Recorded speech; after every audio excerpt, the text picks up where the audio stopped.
Eto na mga kabasketball, Coach Tim Cone nagsalita na patungkol nga sa mga plano nila sa ating Gilas Pilipinas.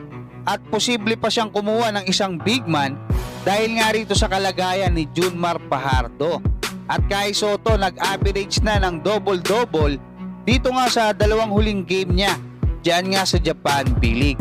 Pero bago yan, huwag kalimutan mag-like at mag-subscribe bilang pagsuporta.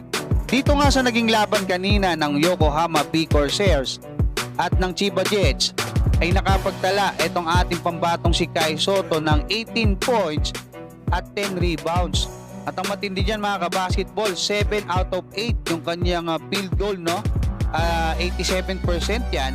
Pumasok yung nag-iisang 3-point shot niya, 3 out of 4 yung kanyang free throw.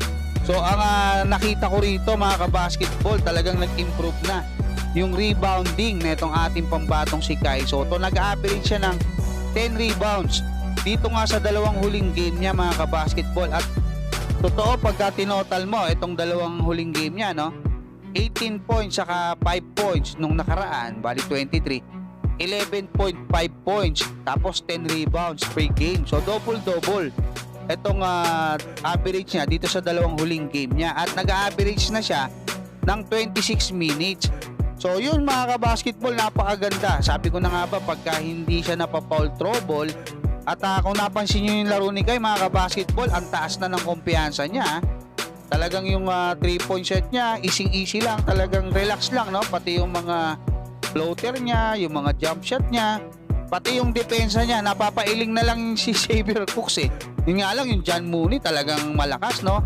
Ang nangyari kasi rito, parang naging isa laban sa dalawa mga kabasketball. Hindi makasabay itong si Josh Cat, yung sentro nila, no? Dito nga sa dalawang malalakas na big man nitong Chiba Jets.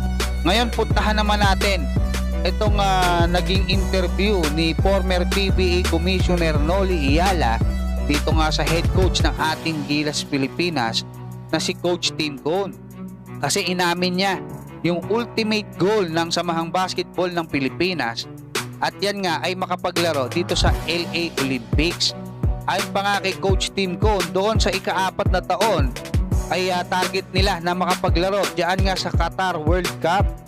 Pero siyempre kailangan daw muna nilang mag-qualify at gusto nilang maging number 1 sa Asia para nga magkaroon ng spot diyan nga sa LA Olympics. Ayun ang malinaw na kumbaga mandato sa kanya ng Samahang Basketball ng Pilipinas. At sinasabi niya rito na although yung LA Olympics yung target talaga nila, sisikapin pa rin nila na mag-qualify dito sa Paris Olympics. Kasi magsisimula na yung Olympic qualifying tournament sa July diyan nga sa Riga, Latvia. Sinasabi niya pa rito mga kabasketball na alam niya na magiging mabigat yung mga kalaban nila diyan, no? Pero sabi niya hindi naman daw yan imposible. Nakita na natin yan mga kabasketball kasi yung Serbia, di ba mga bata pa sila kay noon, sila Dwight Ramos, di ba sila Carl Tamayo. Pero muntik pa nilang talunin. Lalo na ngayon, may mga medyo may edad na sila, 22, tas kasama pa nila yung mga superstar diyan sa PBA. Sila Junmar, diba, sila Scotty, sila CJ Perez. Pero ang tabayanan natin mga kabasketball kasi nga meron tayong update patungkol nga rito kay Junmar Fajardo doon sa kanyang injury. Kasi nga doon sa naging game 4 ng San Miguel kontra nga dyan sa Magnolia, dyan sa finals, ay hindi na nga nakapaglaro doon sa huling minuto itong si Junmar Fajardo. So sabi niya nag-tight daw yung calf niya, no? At sinasabi niya pa nga rito na ipapa-test niya na, ipapa-check niya na yung kanyang injury.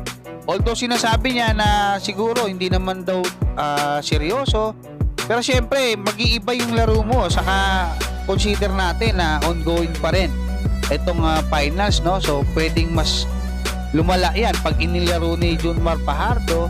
Pero hopefully pagdating ng first window sa February 22, okay yung kalagayan ni Junmar. Kasi kung hindi, alam naman natin na si AJ Edu X talaga ngayon dahil nag-undergo ng surgery. Para dun sa mga nagtatanong, hindi pa siya talaga pwede maglaro. Actually, hindi nga siya ginagamit ng Toyama eh.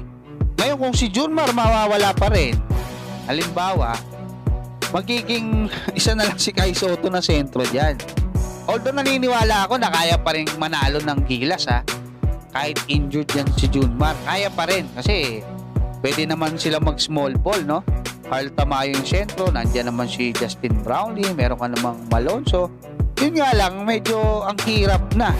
At pagka merong mabigat-bigat na sentro yung kalaban natin, pwede tayong matalo pa.